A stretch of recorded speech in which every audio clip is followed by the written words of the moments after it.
Bismillah, alhamdulillah, wa salatu wa salamu ala rasulina. Welcome everybody to Islamic Finance Podcast with me, Almi Cholan. And as usual, now I'm joined with Maryam, my daughter. Maryam, how are you? Welcome. Good, alhamdulillah. Thank you. All good? For having me here again. Maryam is obviously helping us a little bit with a point of view, and we have a little bit of a discussion, so it makes it more lively and adds some other dimension. Last time we talked about Islamic economy, 3 important pillars and how it works. We try to put certain perspective, how to frame a problem, how to look at things. And today we will continue with one particular case study and one point of view to sort of look deeper into the issue. A lot of people are struggling today. Actually, I was listening part of a podcast of one comedian, used to run a show, Jon Stewart, with Joe Rogan. And much of the podcast, although they were talking about politics, somehow turned into this discussion about economy. And everything that Jon Stewart was talking, which he used to host the Daily Show. And on this program, he talked about how he got saturated with sort of always repeating the same story, and he almost got burned out and frustrated. But when he dig down into the real reasons, inequality and what he saw as some sort of structural problems that people not getting ahead, he started giving his own version of the solution. And that is how we can make it all go away, basically, with those socialist ideas. And at one time, discussion turned into how he was having the conversation with some bankers and these financial products that destroyed economy, and how people were bailed out. Banks were bailed out through the stimulus. His solution is, why didn't you just, instead of bailing out the banks, give people money who were struggling to repay the mortgages? I apologize for pausing the podcast. Just to clarify, I'm talking about global financial crisis from 10 years ago that happened as a result of these financial products and derivatives that crashed the housing market. The response by government was to bail out big banks and insurance companies. With that clarified, let's get back to our podcast. The answer that he received was, this is a moral hazard. And the way he explained it and what it is the moral hazard is something that incentivizes the wrong behavior. So he said, it doesn't make sense. Why don't you just go and, instead of giving millions of dollars to organization, give every household $50,000, they can just continue doing what they're doing. We don't have a problem. We don't create a problem. That was the idea. And so him and the host sort of agreed that this is a very common sense approach. That's it. Like, we got it. Nobody can think of.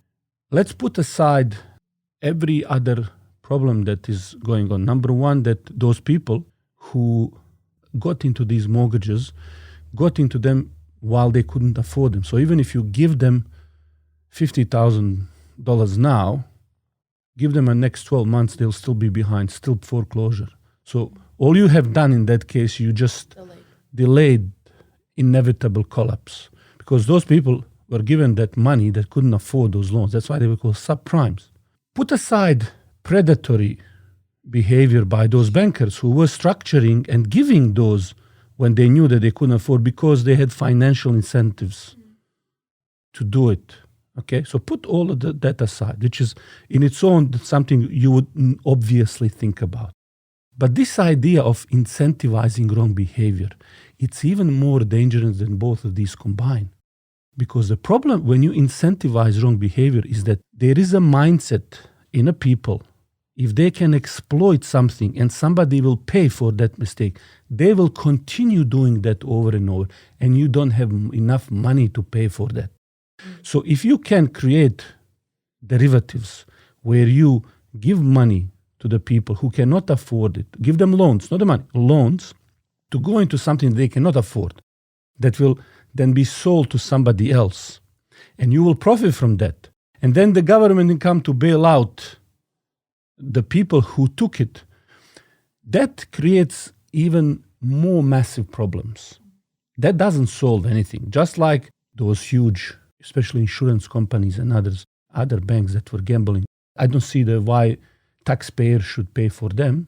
If it is really capitalism, they should be left to their own consequences of their own deeds. They were gambling, but in any case, why would you want to bail them out? There were some maybe bigger issues why they bailed them out, and they give us explanations for sake of all of us. Apparently, they were too big to fail.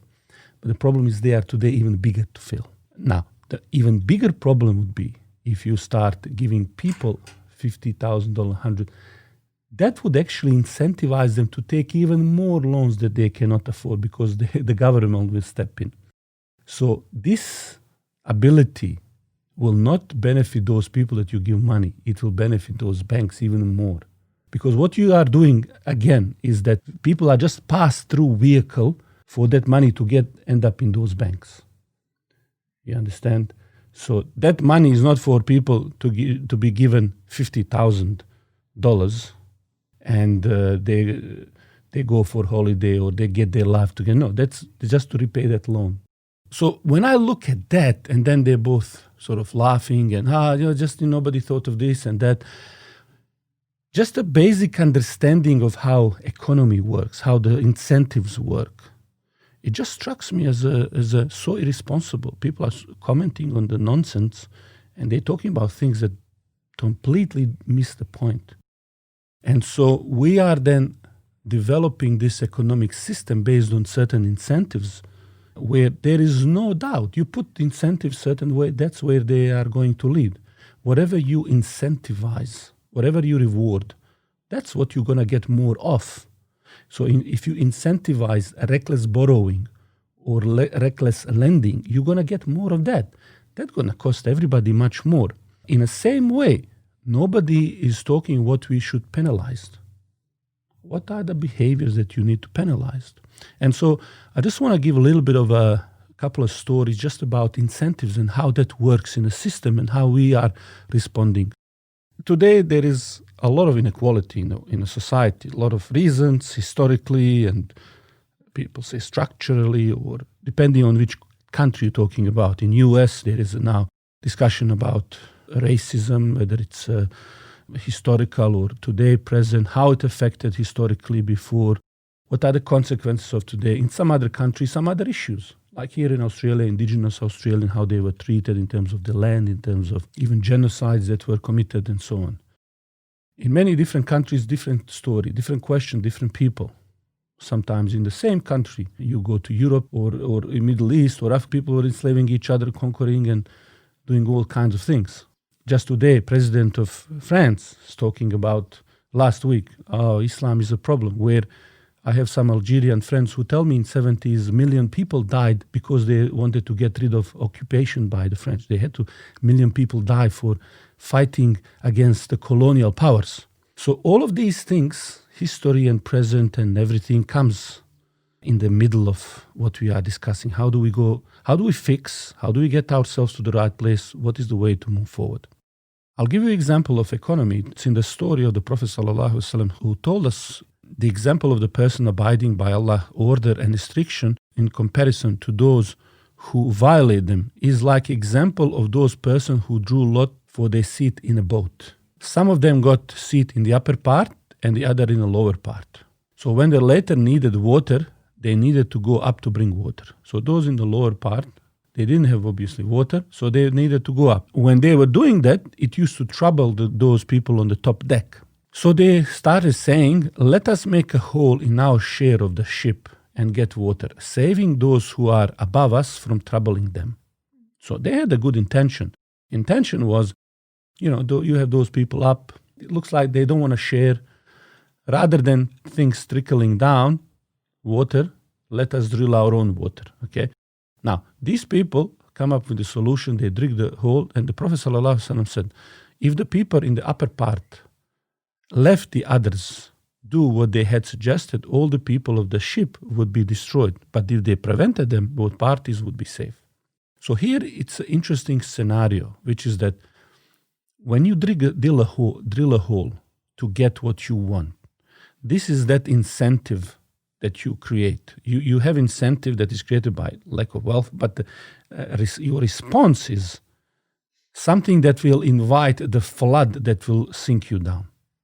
Today, many people feel like people on the lower deck, not having enough, drowning in the salty water, and it's slowly sinking the entire ship. One of the issue here is that people down are really not producing anything. They are basically depending. They are in a poverty or situation where they can't do much. Now, the question becomes in all of these economies is that, the standard one, should you let them catch their own fish? Should you teach them? Should you do it together? And how do you solve that inequality? So while I was reading Ibn Khaldun, I came across this interesting thing, and he was talking about various aspects of living. But before I go with the solution to make this all work better, I forget to say that we need to do our simultaneous sip of coffee with everybody. So I hope you are in the mood. And here's, we invite you for this sip with us. If you have coffee or a tea or a water or whatever it is that you're holding, we invite you now. 3, 2, 1. Bismillah. Now with that simultaneous sip, you see how entire economic confusion is going away. You can feel it. You can feel it. Clarity is coming. Ibn Khaldun talks about some of these issues. So here's very interesting, something that I came across in chapter 5. So he said that man by nature needs something to feed him and to provide for him in all the conditions and stages of his life, from the time of his early growth to his maturity and on to his old age. God created everything in the world for man and gave it to him, as indicated in the number of the verses in the Quran. All right? Man's hand stretches out over the whole world and all that is in it, since God made man his representative on earth. All right? That's a quite interesting observation, maybe for some people who don't maybe understand the role that people play on this earth. Here's where it gets interesting in terms of understanding these common sense things that at least 10, 20, 30 years ago used to be common. Every man tried to get things. In this, all men are alike. Thus, whatever is obtained by one is denied to others, unless he gives something in exchange. That is what the world is. People want something. So once you get that, for other person to get that same thing, You need to have something you want. that's right. You need to engage in exchange. When he has control of himself and is beyond the stage of these original weaknesses, he strives to make a profit so that he may spend what God gives him to obtain his requirements and necessities through barter. He continued discussion, which I'm going to skip to the most interesting part why I'm reading this. And that is that being a servant is not a natural make of making a living. So here he talks about government or people at a high position who hire others to do things for them. So he's saying that therefore they employ people who will take charge of such things for them. They give these people wages out of their own money. This situation is not praiseworthy from the point of view of manliness, which is natural to men, since it is weakness to rely on a person other than yourself. So for me, this is a quite interesting framing. This idea of relying on yourself and bringing that, especially here, to the masculinity part, ability to take care of something.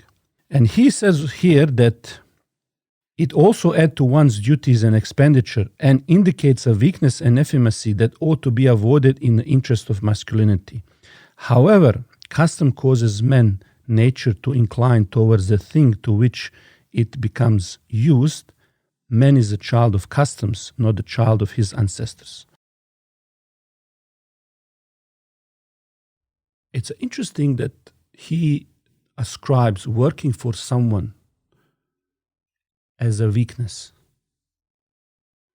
And part of honor of man is being able to take care of yourself.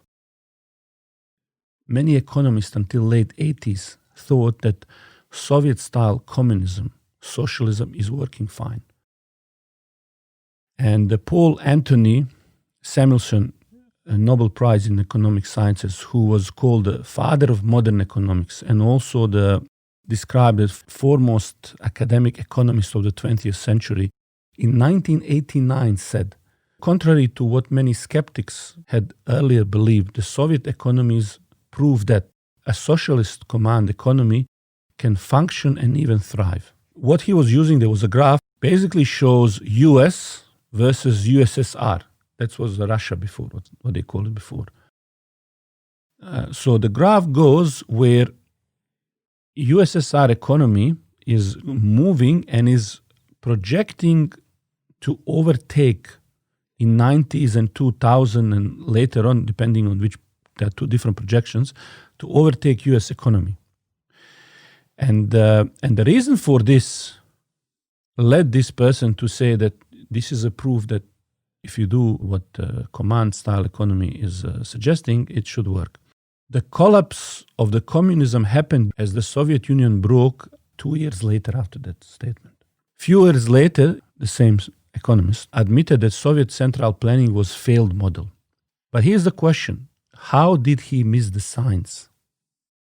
What is we can look as a patterns that can be useful for us today? So when we look at, let's say, First, Second World War that this economist was talking about and recovery, both systems, capitalism and socialism, they would perform well in different stages. And I talked a little bit about it last time. When you look at after the Second World War, America was doing quite well. And the reason for that was the rest of the world was destroyed. So they were building the rest of the world. They had a lot of money, the infrastructure, built shipyards, factories. It was not bombed and destroyed like Europe and other countries.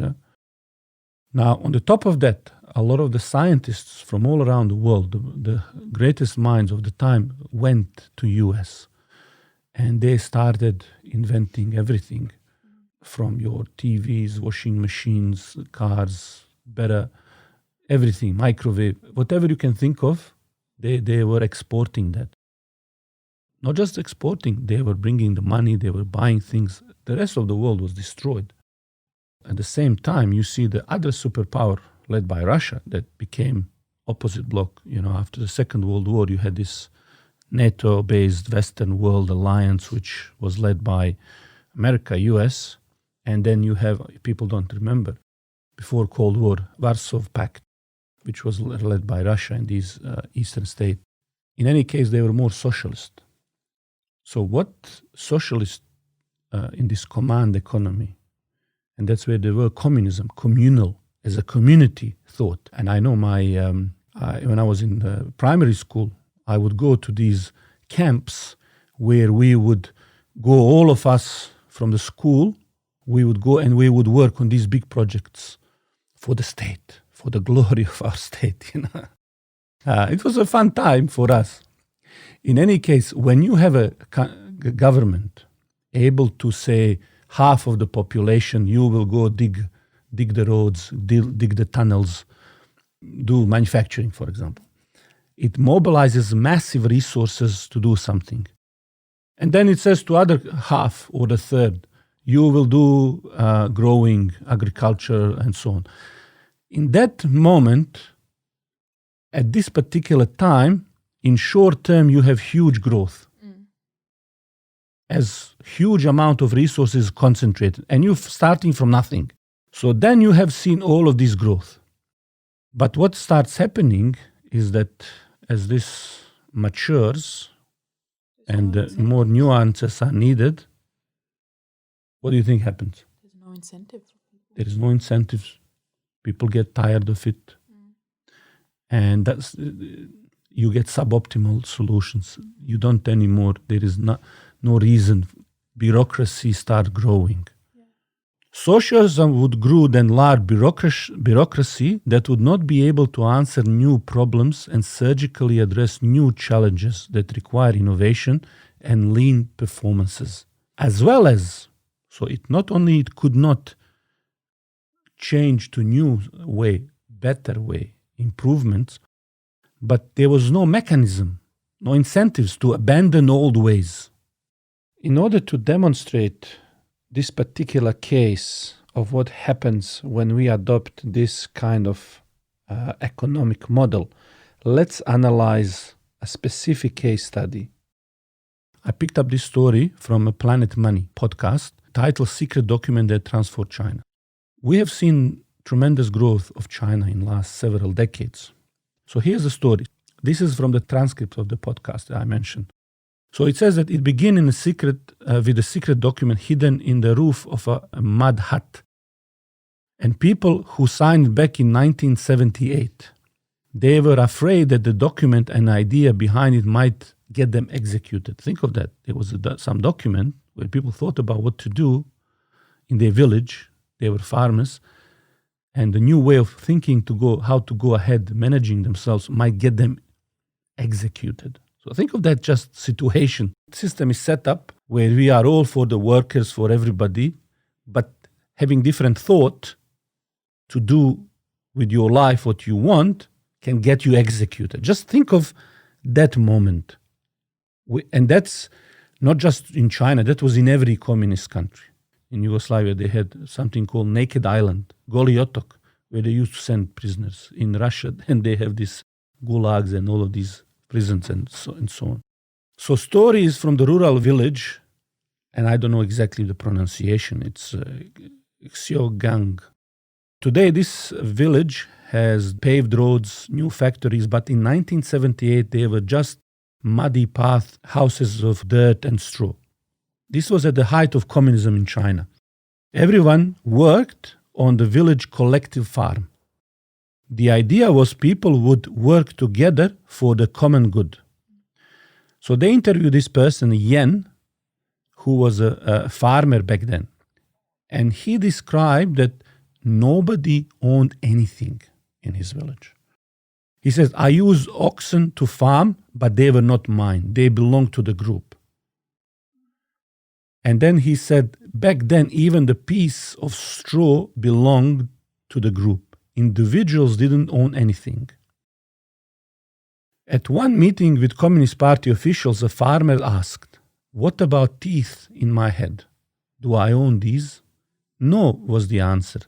Your teeth belong to the collective. Okay? This is what it is. Okay? So in theory, the government would take what the collective grew and would distribute then food to each family. See? No incentive to work. But whatever you produce, we will take everybody's fruits of work and then we will give you what we think you need. So no incentive to work and no incentive to go out early in the morning. Why would you get out in the morning if you're just going to get whatever bureaucracy decide you should have? You don't need to produce. Why would I produce 10 units of work or 20 when I could produce 1 unit of work and just get still whatever I'm still getting? So then this farmer is saying, whether you work hard or don't work hard, everyone gets the same. So people don't want to work then. And then after the harvest, the government collects what everyone has grown and gives the village an allotment of food. But in the cases of this particular village, as it is often in these countries, allotment was never enough. Because again, you destroy incentives, you are collectively not producing. People don't have a need to produce. Everybody's thinking other person will produce. So it's never enough. There was shortage. He says that farmers had to knock on doors and beg for food. And he's saying we were farmers. We were supposed to produce food. To beg for food was not honorable. My face was burning. And that's what Ibn Khaldun is saying. People want the things. They want what they want. This is normal instinct. And not doing it yourself, begging others, right, removes some honor and dignity. That's why in another hadith, the Prophet ﷺ said, people who keep begging will come on the day of judgment without face. Because on the day of judgment, when you are begging and asking and somebody is giving you, you depend on others, you are trading your dignity and honor. And people here, they remember olden days when they were basically producing their own food, when they didn't have to beg. So now with this new way of doing stuff, he's saying, my face was burning. I have to beg for food. This was the way all over the China, the way entire economy was set up. So in the winter of 1978, after another terrible harvest, the farmers in this village came up with the idea. Idea was so dangerous, they had to call a secret meeting to discuss it. Think of that economy and society. Under excuse of communal and all of this nice talk, people are secretly meeting. When I remember in Yugoslavia, we had to secretly meet to watch a movie on Islam, Message, when I was a kid. We couldn't watch it. You couldn't do anything. My own parents would have to go to Romania to buy to sell food or to buy something that we didn't have. They would get the food sometimes from Greece, sometimes from Romania, and they would sell basic coffee, butter, jeans. And this was all black economy because you were not supposed to do that. If they get caught, you get in trouble. So think of that. I had to go to Greece to buy Vicrim, it's a type of spreadable thing. Can you believe how? So this was the extent, and people would kill you for a pack of coffee, and that's a basic coffee, not even the proper coffee, just a basic coffee. So here people are meeting secretly to talk about what they're gonna do. So 18 farmers gather in this small, dirty floored room. And this guy, Yen, was one of them. And he explained they were sitting on the floors, there was nothing to sit on, few chairs. There was an idea that they discussed. This is a radical idea now. Instead of farming as a collective, each family would get to farm its own plot of land. And if the family grew a lot of food, then family could keep some of that food. You own what you grow. They decided then to try this, and they decided to write it down as a formal contract so everyone is bound to it. Okay, so you understand the idea? So this is the land, we don't own it, but you work on your land, I'll work on my land. Whatever you make, you take what you need for yourself and continue pushing the rest to the state. State will take, but rather than we do it like that collective, no incentives, you want to be independent, halas, you do your thing, take the part of the profit from it. So then they write it down as a contract. It says that they are going to secretly divide up the land among the families, and it's end up with this. If any of us are put in prison or executed, the others in the group will raise their children until they are 18 years old. Think of that. This particular basic contract, how to work and organize yourself, can get you killed. So they commit on the secrecy. This is how we're going to do it. And if anybody is executed, find out that they are working more on their land, we take care of their children, okay? This farmer Yen ends up hiding this piece of bamboo in the roof of his house. This is the contract. And he remember first day that morning, how it felt for him going to what is now his own piece of land, where he's going to work and he's going to take what he makes. The interviewer asked him, did you work harder than before? And he said, of course I work harder. We all did, because whatever I produce was mine. If you don't work hard, that's your loss. And we all secretly competed. Everyone wanted to produce more than the next person. That got people working harder. In one of the interviews, I heard him like when he came first day on the farm this morning, he got up very early. He was even breathing and looking at everything differently. It was like completely new person. Like it's your thing now. I'm gonna get out earlier. I'm gonna get this done, organized. The completely different enthusiasm. So it's the same land, the same tool, same people. But just by changing the economic rules, by saying you get to keep some of what you grow, everything changes. Now, the farmers were terrified of being found out, but by the end of the season, it became impossible to keep things secret anymore because they've had enormous harvest. More food than in previous 5 years combined. First of all, does that make sense? It makes absolutely sense. That he would go to work hour earlier, stay hour later, work more diligently, employ whatever he could have from resources, get rid of everything that didn't work. No excuses, get up. And that harvest was more than everything else 5 years combined. What starts happening is that now, as he's taking for his needs, even his profit is now much larger than before. This started to alert people, police, local government, and big government. So they started thinking, what is going on with these people? Why is this region suddenly producing more? Even though they were consuming, but what they're going to do with the rest? They send the rest. So it suddenly flood. What's going on? Why there is so much? So at this moment, he gets a call from a local party official. They summon him to the office. So he says, the farmer, that when he got there, they would swear at him. They threatened him. Because at that time in the history, there was a debate in China. Some people were suggesting that they wanted to try different things in terms of the economy. And that was just 2 years after the death of Mao, previous president. So a lot of people were opposed to what was going there. So the more opening up away from state control of everything, because that was saying bad things about Mao and his collective farming. It was not seen as politically correct. Fortunately for the farmers, there were some powerful people who wanted to change things. So instead of executing these farmers, they started holding them as a model. So within a few years, farmers all over China adopted the principles in that secret document. People can own what they grow. The government launched other economic reforms, and China economy started to grow like crazy. So since 1978, something like 500 million people have risen out of poverty in China. Think of that number.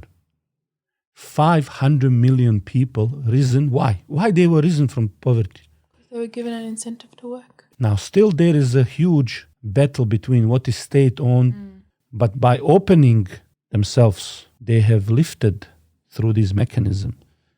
People lifted themselves out of 500 million. So think of this. Same thing happened in India. When the India has done the same thing, change economic model, hundreds of millions of people in the last couple of decades were lifted from poverty. Russia, again, same thing. Russia was, you look Russia, 1890s, a failed state, this total destruction. Now, they have done a lot of corrupt things where these oligarchs have took over the huge energy and other businesses, and that's a different story. But what propelled them were the same economic principles which remove the hand of the government and that sort of communist mentality that we will own everything and when we will decide what you get, and killing the incentives to work. This is a kind of interesting thing because going back to that moral hazard. So you think that the principles are there for no reason, then you are fooling yourself. You put the wrong incentives. You will have 500 million poor people there. When we look at this inequality, when we look at a lot of injustice, and when people talking about structural and other problems, often we are led by good intentions to solve these problems. But solutions where people can realize their dreams and economic prosperity is by designing the rules and incentives where those people can participate in that system and be rewarded and incentivized to take the risks. So how do we create system of opportunities for opportunities takers? How do we show how to catch the fish and create opportunities to participate in catching fish? Many people, including Muslims, they fall for idea of welfare state that is pushed by socialist and other communist movement that are based on the Marxist idea. I have good friends. They often argue. They say, oh, Islam is so close to socialism. This is not Islam. Medina was not a welfare socialist utopia. It was not also a capitalist, unethical economy. It was Islamic. It had clear rules, ethics, rights of individuals, freedoms, and encouraged circulation and creation of wealth, as well as personal and collective responsibility to look after less fortunate ones. So we would do ourselves a favor to educate ourselves a bit more. Between the left and right, there is Islamic way that goes beyond what left and right is telling us and teaching us. So inshallah, we'll talk about that in our next episode. I didn't give you too much chance to say. That's okay. You were mostly listening today. Yeah. I hope you had the opportunity to have some more coffee. And for everybody else, thank you very much for listening us. Inshallah, join us next week. As you know, these episodes are now published on Mondays. And we will see you next week. All the best. Assalamu alaikum.